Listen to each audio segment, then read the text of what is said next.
如果你仔細觀察過世界各國的航空母艦，就會發現一個有趣的現象。無論是排水量10萬噸的美國福特號，還是日本小巧玲瓏的直升機航母，甚至是從龍骨階段就標新立異的英國皇家海軍，他們那高聳入雲的塔樓，也就是艦島，無一例外全都整齊劃一地矗立在甲板的右側。這難道只是船舶設計師們某種心照不宣的審美偏好嗎？為什麼在長達1個世紀的進化史中，幾乎沒有任何一艘成功的航母敢於挑戰這個布局？如果為了所謂的創新，強行把這幾千噸重的龐然大物搬到左邊，究竟會發生什麼？那個曾經試圖反其道而行之的海軍大國，又曾為此付出了怎樣的代價？接下來，火力軍就和大家聊聊為什麼航母的艦島都在右邊。要解開這個謎團，我們得把時鐘撥回到100多年前，那是一個屬於航空先驅的草創時代。1918年，英國皇家海軍的白眼巨人號服役，作為現代航母的鼻祖，它的長相和你今天看到的航母完全不同。它沒有塔樓，沒有烟囱，整個甲板平坦的像一塊漂浮在海上的飞機場。設計師們管這叫全通式冲洗甲板。邏輯很簡單，既然要起降飛機，甲板難道不是越開闊越乾淨越好嗎？然而，這種追求極致簡約的設計很快就成了飛行員們的噩夢。當你駕駛着那簡陋的雙翼機在波濤洶湧的大海中尋找降落點時，你會發現那一塊平坦的甲板沒有任何垂直參照物，飛行員在大腦中根本無法建立坐標系。我是離甲板10米，還是已經快要撞上水面？由於缺乏高度標尺，早期的着艦事故率高得嚇人，硬着陸直接撞進海裡成了家常便飯。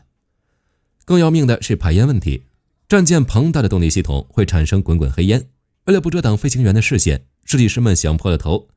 他們想把煙囱橫過來，想過把排煙口貼在水面，甚至想過像排氣管一樣伸向艦尾。但結果呢？滾燙的熱氣流在甲板上方形成劇烈的湍流，飛機在出艦前的最後幾秒就像掉進了一個攪拌機。這種極簡主義的嘗試最終被證明是自尋死路。既然中間不能放，側面排煙又不行，設計師們終於妥協了。他們決定將指揮室和煙囱合併在一起，挪到甲板的一側，這就是艦島的起源。這個高聳的結構不僅解決了濃煙遮擋視線的問題，更成了飛行員眼中最完美的3維坐標軸。它像一根立在海上的垂直標尺，讓飛行員通過周邊視覺就能瞬間判斷自己的高度和角度。航母從此才真正有了靈魂。但問題也隨之而來，甲板左右兩側是對稱的，為什麼當初的先驅們不約而同地放棄了左邊，而是集體偏向了右側呢？難道左側甲板隱藏着什麼不為人知的禁区嗎？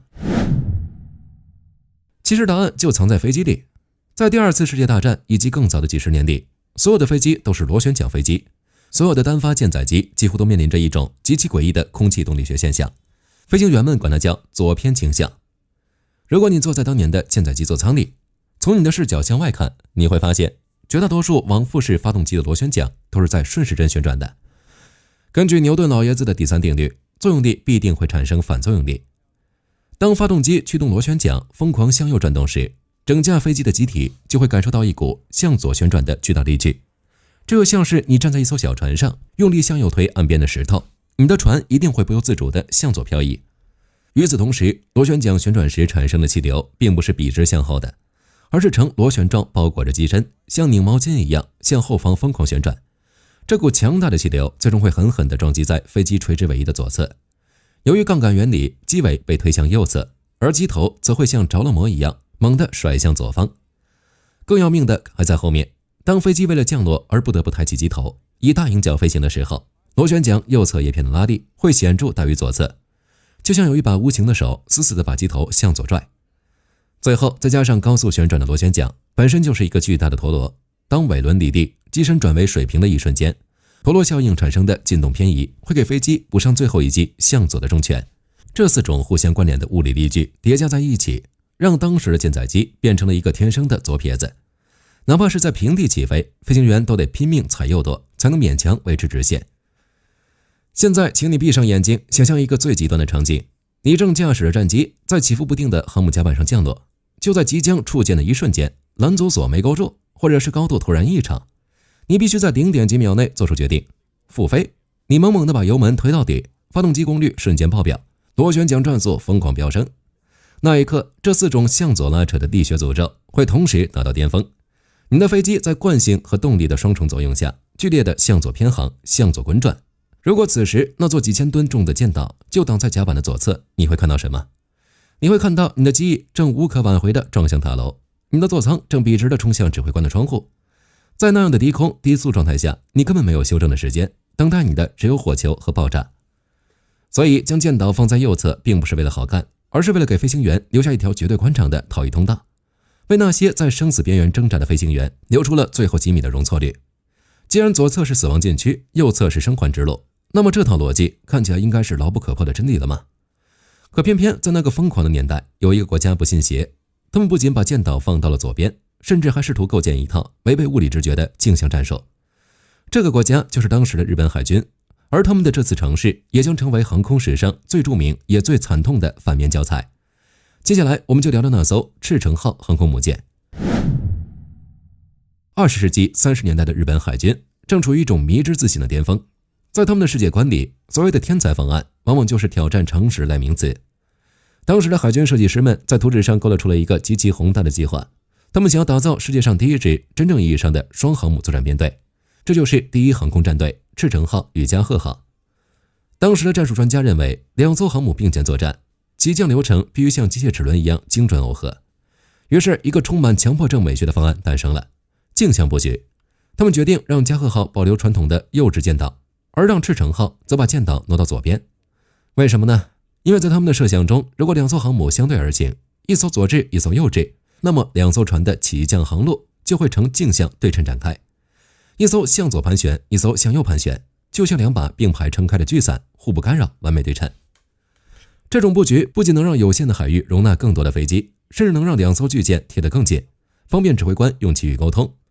然而，這種紙面上的美學邏輯一旦落到真實的飛行員頭上，就變成了一場徹頭徹尾的噩夢。為了講清楚這個教訓，我們需要帶入一位名叫佐藤的資深飛行員，他曾是加賀號上的王牌，對着艦、復飛、避障的所有本能都已經刻進了骨子裡。直到那一天，他奉命調往赤城號。當佐藤駕駛着96式艦艦在波濤中接近那艘巨大的航母時，一種生理層面的排斥感瞬間爆發。在最後的下滑階段，他習慣性地轉動眼珠向右看，想要尋找那個熟悉的垂直標尺，作為判斷高度的依據。結果他的右邊是空蕩蕩的大海，沒有任何參照物，而在他的左側，那座巨大的反直覺的塔樓正帶着排山倒海的壓迫感向他的左翼肩逼近。那種感覺就像是你這一輩子都在靠右行駛，突然有一天被扔到了一個所有路標都相反的魔幻城市。更致命的危機发生在着艦失敗的復飛瞬間。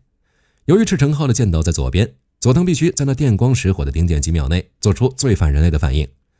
正如我們前面提到的物理詛咒，當佐藤發現高度不對，猛地推滿油門復飛時，飛機的扭矩和力矩會瞬間把它推向左側。在傳統的加賀號上，佐藤只需要順着這股力道向左一閃，就是一望無際的安全海域。但在赤城號上，這股物理偏向會直接將它筆直地送進左側艦島裡。佐藤必須違背全身的肌肉記憶，在飛機瘋狂想要左轉的時刻，拼命踩下右舵，強迫這匹受驚的野馬向右修正。在那樣的超低空狀態下，任何一點點由於認知延遲帶來的操作猶豫，結果都只有一個：機翼折斷，連空爆炸。赤城號上還有一個更讓人生畏的設計，為了所謂的重心平衡，設計師把向下彎曲的巨型煙囱放在了右舷，而把艦島放在了左舷。這樣一來，整艘船的降落下滑道兩側都被巨大的結構封死了。當側風吹過甲板，左邊的艦島和右邊的排煙形成了一個極其詭異的溫差地帶。降落區的上方充斥着肉眼看不見的恐怖湍流，飛機在出艦前的最後幾秒忽高忽低，左右搖擺。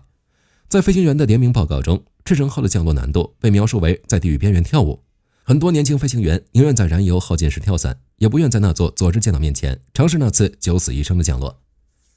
日本海軍高層最初還試圖用加強訓練來克服這種由於設計帶來的先天缺陷，但接二連三的起降事故和那些死在撞擊中的精英飛行員，最終讓他們付出了血的代價。那種違背人性、違背物理的實驗，不僅沒能提高效率，反而讓赤城號變成了一個讓飛行員談之色變的海上魔窟。直到1942年，中途島海戰的硝烟升起，當美軍的轟炸機投下致命的炸彈，當赤城號在熊熊烈火中沉入海底，這場持續了10幾年的鏡像實驗才終於畫上了休止符。這也成為了航空母艦進化史上最後一次左置艦島的瘋狂嘗試。自此以後，日本海軍在所有的後續設計中全部回歸了右置標準，鏡像之夢徹底碎裂。他用幾十條精英飛行員的性命證明了，在絕對的物理鐵律面前，所謂的戰術理想不過是脆弱的自大。那麼既然螺旋桨飛機的扭矩決定了建島在右，那為什麼到了今天，人類已經進入了噴氣機時代，物理扭矩已經消失了，建島卻依然沒有挪窩呢？難道說除了物理因素，還有某種古老的法律在規定着航母的姿勢嗎？航母不僅僅是飛機的載體，它首先是一艘排水量動輒数萬噸的巨型戰艦。既然是船，就要遵循這片大海上的規則，國際海上必碰規則。你可能很難想象，在航海家的字典裡，右側這個詞帶着一種天然的特權。在英語中，船的右舷叫做 starboard， 這個詞起源於古代北歐語，意思是 steering board， 也就是操舵舷。因為在那個沒有舵輪的遠古時代，水手們使用长桨來控制方向。由於絕大多數人是右撇子，為了发力方便，操舵桨通常都固定在船身的右側。为了保護這根至關重要的木槳，當船只靠岸時，必須用左側貼近碼頭。這就是為什麼左舷被稱為 port， 也就是港口線。這種傳承了幾千年的航海習慣，最終演變成了現代航海法律中最核心的準則：右舷路權優先。根據國際航海必碰規則，當兩艘動力船相遇並涉及碰撞危險時，如果另一艘船出現在你的右舷方向，那麼你必須避讓它。也就是說，對於艦長和航海官來說，右側的視野是整艘船生存的底線。想象一下，你正指揮着一艘長度超過300米的核動力航母，在繁忙的國際水道航行。如果你把高耸的艦島放在左側，那麼你整艘船的右側視野就會被巨大的起飛甲板和停放的飛機徹底遮擋。當你擁有一個優先權的目標從右方靠近時，你卻變成了睜眼瞎。所以將艦島放在右側，本質上是為了給指揮層提供一個毫無遮擋的右舷視界，確保能夠第一時間觀察到那些擁有路權的船只。除此之外，當兩艘船在海上迎頭相遇時，國際慣例是雙方都向右轉向，以左舷對左舷的方式通過。這種時候，如果兩艘航母的艦橋都在右側，兩位艦長就能在最近的距離內通過目視觀察準確判定彼此的避讓間距。這就是航海法典給出的答案，它無關飛行力學，卻關乎航行的本能與安全。然而，一個幾千噸重的艦島像一塊巨大的秤砣一樣死死地壓在船體的右側，這難道不會導致航母傾斜嗎？設計師們當然想到了這一點，為了抵消這股非對稱的重量，航母的結構本身就演化成了一場精密的平衡術。如果你從正面觀察現代航母，你會發現它的甲板並不是左右對稱的。為了抵消右側艦島的重力，設計師讓甲板向左側大幅度延伸，形成了一個巨大的懸挑結構，這也就是我們後來看到的斜角甲板。同時，在航母水線以下的深處，各種重型機房、淡水艙和彈藥庫都被刻意安排在偏左的位置，甚至還有一套高度自動化的壓載水控制系統，實時根據飛機的調運情況，在左右兩側蹦動數千噸的海水，才確保了這尊鋼鐵巨獸不至於傾覆。從最初為了解決高度感知的三維標尺，到螺旋槳時代為了躲避力學詛咒而開闢的逃生通道，從日本海軍用血淋淋的代價證明鏡像死局，再到現代航海規則中的右舷優先，這100年來，人類在鋼鐵與波濤之間反覆試錯，最終選擇了右側這個唯一的答案。只要人類還需要在海上的浮動甲板上起降飛機，右側的那座鋼鐵塔樓就將永遠矗立在海天交界的地方，指引着勇敢者回家的路。